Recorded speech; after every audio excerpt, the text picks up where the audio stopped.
사람들은 자신들이 믿는 대로 볼 뿐이죠. 우리는 우리가 믿는 게 진실이라 생각합니다. 하지만 그건 말 그대로 우리가 믿는 것 뿐입니다. 이 유명한 드레스 논쟁을 아실 겁니다. 누구의 눈엔 흰색과 금색으로, 누구의 눈엔 파란색으로 보입니다. 하지만 여러분도 아시다시피 실상 색깔이란 존재하지 않습니다. 빛이 사물에 반사되고 우린 그것을 뇌의 해석에 의해서 이미지로 변환시키는 것 뿐이죠. 그러니까 사실 우린 사물의 실체를 진짜로 본 적이 없는 겁니다. 오직 그에 대한 인간의 해석만 있을 뿐이죠. 이 드레스의 색깔을 다르게 인식하는 건 추정컨대 뇌 구조가 다른 것입니다. 우리가 보고 싶은 대로 본다는 거죠. 그럼 우린 생각을 해봐야 합니다. 내가 믿고 있는 그 사실, 관념, 그것이 사실인지를요. 톨텍의 지혜 시리즈 내용 중 이런 내용이 나옵니다. 누군가 나에게 다른 사람의 험담을 합니다. 나는 그 사람에 대해 전혀 알지 못하죠. 하지만 다음에 그 사람을 마주치니 나도 모르게 경계를 하게 됩니다.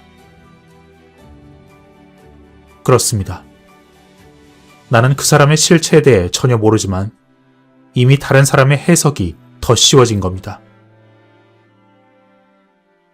그런 식으로 우리는 평생을 세상 모든 걸 내 기준으로 재단하고 결정짓습니다. 그리고 그 기준에 맞지 않으면 옳지 않은 게 되고 좋지 못한 것이 됩니다. 그럼 고통이 생기죠. 결국 스스로 고통을 만드는 겁니다. 그럼 그러한 관점들 중 가장 큰 고통을 만들어내는 건 과연 무엇일까요? 지금 우리가 살고 있는 세상은 어떻습니까? 어느 순간부터 우리는 남에게 완벽을 강요하고 있습니다. 가깝게는 가족에서부터 학교 선생님, 그리고 우리가 만나는 모든 사람들, 심지어는 국가까지. 우리는 그들에게 끊임없이 기준을 들이댑니다. 여러분도 느끼고 있듯이 가끔 고객센터에 전화를 하거나 방문을 하면 정말 지나칠 정도의 친절을 경험합니다. 그때 우린 생각해 봐야 합니다. 그게 과연 우리가 아무렇지 않게 누려도 될 서비스일까요? 다들 아실 겁니다. 외국에 나가보면 어떤지를요. 왜 사람들은 지금 주어진 그 환경에서 더를 요구할까요? 왜 그렇게 밖에서 어때야 한다, 무엇 해야 한다, 그 틀을 강요할까요? 평화가 길어지면 사람들은 그 평화를 당연시합니다. 공기가 없으면 당장 죽는데도 공기가 있는 걸 당연시합니다. 대가 없이 주어지기 때문이죠. 사람들이 편히 잠들 때 그 평화를 만들어가는 사람들이 있습니다. 저 공기가 당연한가요? 사람들의 친절과 봉사와 헌신이 당연한가요? 고작 몇천 원에 다음날 집 앞까지 가져다주는 시스템에도 온갖 불만을 이야기하고 요구하고 또 요구하는 사람들이 있습니다. 이 시스템을 유지하기 위해서 얼마나 수많은 사람들이 자신의 자리에서 묵묵히 희생을 하고 있을까요? 우리는 스스로에게 물어봐야 합니다. 자신은 그렇게 완벽한가? 나는 그렇게 내 일을 완벽하게 하고 있을까? 과연 몇 명이나 저 질문에 예라고 답할 수 있을까요?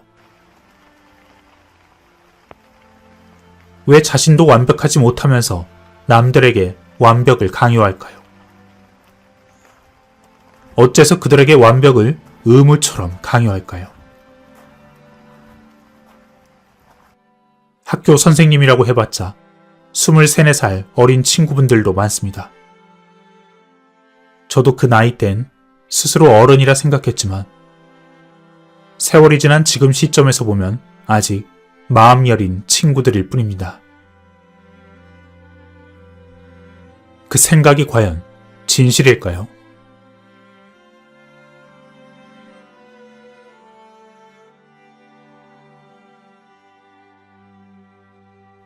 저는 카카오맵을 주로 사용하는데 한 가지 흥미로운 사실을 알게 되었습니다.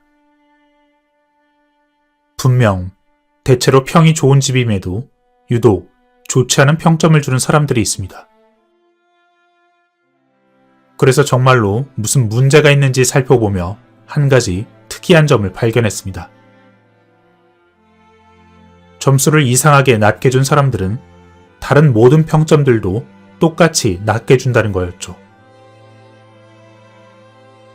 리뷰가 100개라 치면 전부 다 똑같은 별 2개, 3개입니다. 대체 이게 무슨 뜻일까요? 그렇습니다. 사실 세상은 언제나 불변이라는 것이죠. 세상은 항상 있는 그대로의 모습일 뿐입니다. 달라지는 건 사람마다의 판단 기준인 거죠. 악마와의 수다에도 비슷한 내용이 나옵니다.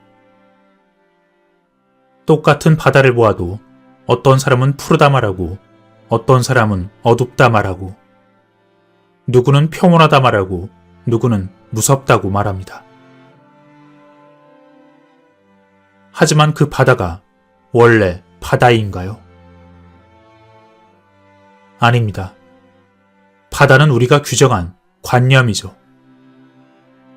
사실 바다는 그냥 있는 그대로의 존재입니다. 누구한테 뭘 강요하지도 않고 의견을 내세우지도 않고 누구한테만 험난하지도 않고 누구한테만 평온하지도 않습니다. 하지만 사람들은 거기에 두려움을 주입하고 신화를 만들고 이야기를 만들고 그 이야기에 얽매여 바다에 사람을 제물로 바치고 여자를 태우지 않고 온갖 미신을 만들어 온 과거가 있습니다. 자, 이제 생각해 봅시다. 무엇이 고통을 만들었습니까? 전부 다 100%는 아니지만 실상 대부분은 세상에 대한 나의 해석이 그 고통을 만들었습니다. 나 말고 내 주위를 둘러싼 환경은 완벽해야 한다는 그 환상. 다른 사람이 고통을 만들었나요? 내가 만들었습니다. 저 사람들은 나에게 완벽해야 한다는 환상을 만들어냈고 그게 이루어지지 않자 자신은 고통스럽고 고통은 그러니 저 사람들의 탓이고 그러니 그들을 괴롭힙니다. 결국 고통은 있는 그대로의 세상에 대한 나의 왜곡입니다. 하지만 그렇다고 이것이 사회적으로 약속되고 통용되는 규범을 무시하라는 뜻이 아닙니다. 세상엔 분명히 잘못된 일들이 있고 그건 마땅한 지탄과 처벌을 받아야 하죠. 사람들은 사회라는 울타리 안에서 살며 그 시스템의 유지에는 규칙과 최소한의 도덕이라는 게 존재하기 때문입니다. 우린 온실 속의 화초가 아닙니다. 입에 달콤한 음식만 먹으면 금방 몸은 병들고 맙니다. 자연의 순리에 어긋나기 때문이죠. 사람은 여러 가지 상황을 겪으며 부딪히며 고통을 발판으로 성장하고 성숙해집니다. 어떻게 모든 사람이 모든 상황에서 자신들에게 완벽하라고 강요할 수 있을까요? 우리는 완벽을 버려야 합니다. 나에게 만들어 놓은 완벽에서부터 남에게 만들어 놓은 완벽. 서로 완벽하지 않음을 인정하며 받아들일 때 고통이 사라지고 시스템이 유지될 수 있습니다. 사람들이 더만을 요구할 때 그때 세상은 어떻게 될까요? 어쩌면 그들도 지쳐 자취를 감출 겁니다. 지금 고소를 당하신 선생님은 다른 학부모님들의 말에 의하면 헬렌 켈러를 가르치셨던 설리반 선생님으로 불릴 정도로 헌신적이었답니다. 또 하나의 예로 국가를 들어보겠습니다. 어떤 사람들은 미국을 비난하며 마치 거대한 악처럼 이야기합니다. 미국도 과거에서부터 많은 잘못된 일들을 해왔습니다. 하지만 한 가지 질문이 떠오릅니다. 그럼 이 사람들이 지배하는 세상에서 사실 건가요? 세상엔 사람도 나라도 완벽한 건 아무것도 없습니다. 그건 그저 환상일 뿐이죠. 미국은 대외적으로 뿐만 아니라 내부에서도 수많은 과오를 범해왔습니다. 메카시즘의 광풍으로 채플린은 나라에서 추방당하고 원자탄의 아버지라 불렸던 오펜하이머는 그 참상을 목도한 후 추가적 핵 개발에 반대했다는 구실로 FBI의 감시를 받으며 모든 자리에서 쫓겨났습니다. 하지만 결국 민주주의라는 바탕으로 스스로 그런 과오도를 하나 둘씩 수정하며 지금의 모습으로 성장, 발전해온 것입니다.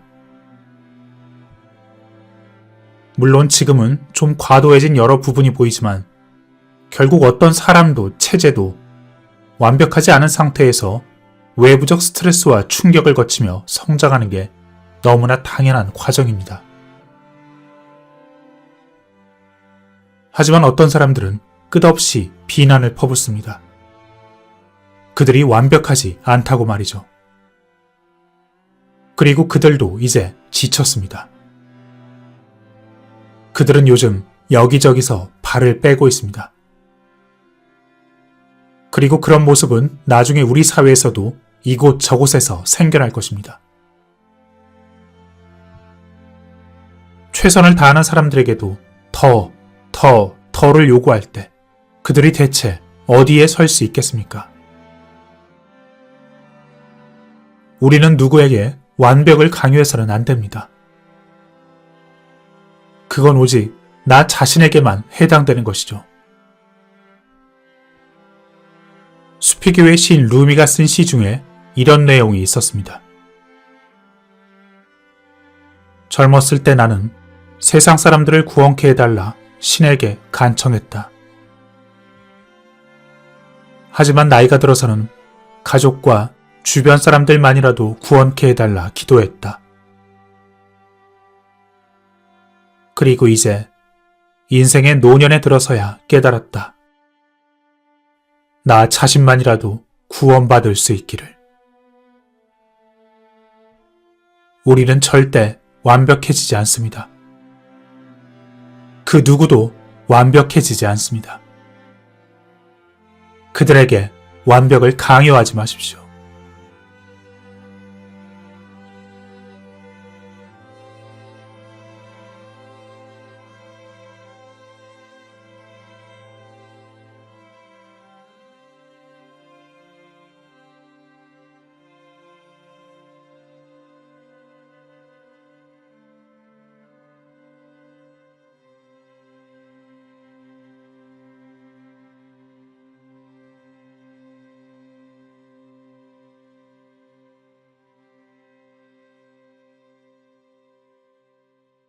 그렇게 노력을 해도 아무리 노력을 해도 나한테 만족한 적 없었잖아요. 나한테 칭찬 한 번 해준 적 없었잖아요.